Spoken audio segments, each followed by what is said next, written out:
Yeah, I think you've raised a very good point. I was just thinking about that myself, that, a lot of people smoke all their life and don't get lung cancer. So that's the other side of the equation. So it just goes to show that it's really a combination of factors. There are pre-existing conditions in the lung cells. There are the carcinogens that are introduced through the tobacco smoke. And it's a combination of a lot of different things that end with the result. And to follow up on that, I think there is quite a lot of that screening going on. I don't know specifically for lung cancer, perhaps. Do you want to follow up on that? I was just going to add one other thing. You mentioned smoking and then lung cancer as the endpoint. There's a lot of other negative impacts on your health besides just lung cancer. A lot of people may not get lung cancer, but smoking can cause coronary disease, heart attacks, other cardiovascular diseases, emphysema, COPD. So it can cause different diseases in different people, and we don't know exactly why one smoker may develop COPD and one smoker may develop carotid artery disease and strokes, and it can manifest itself differently in all other people. So you have to look at all different disease processes when you look at it. But there are always some people who do live a long life despite exposure to carcinogens, and then we don't have answers for that.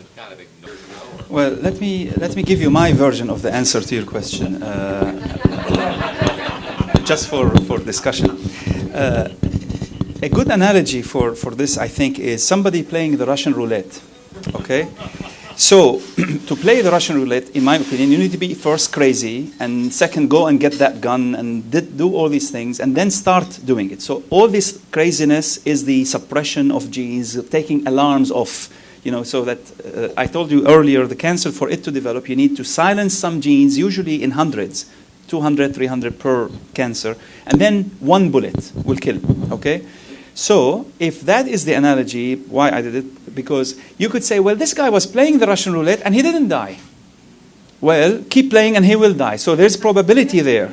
My point is, if you prepare the soil, if you silence the genes through smoking for 20 years and through doing these DNA damaging events, and now you're ready, you are as a patient or a potential patient, now you are at the mercy of this oncogene. Once it hits by a mutation, you're on your way to become a cancer patient. So the fact that he smoked for 30 years and didn't get it doesn't rule out the fact that it was a damaging problem and issues are there. And I bet if you looked there will be the genetic predisposing things. That's one simple way of putting it. In addition, we know that the overwhelming majority of familial genes, genes that put a person at risk because of their family, tend to be DNA repair genes. So if you miss them or if you have an inherited problem, you are already at a higher rate of mutation accumulation and genetic abnormalities to accumulate.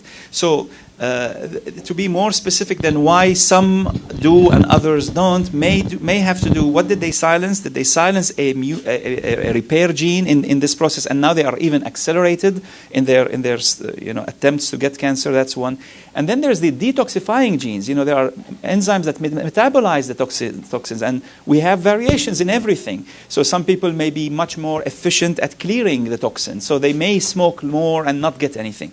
But I think the argument of saying, well, my uncle smoked and he didn't have any cancer, so it must be okay for some, it's almost like saying, well, he's been playing the Russian roulette for half an hour, didn't die, so it probably is okay, let me play it myself too. It's very risky proposition, and that's what I wanted to make the distinction here.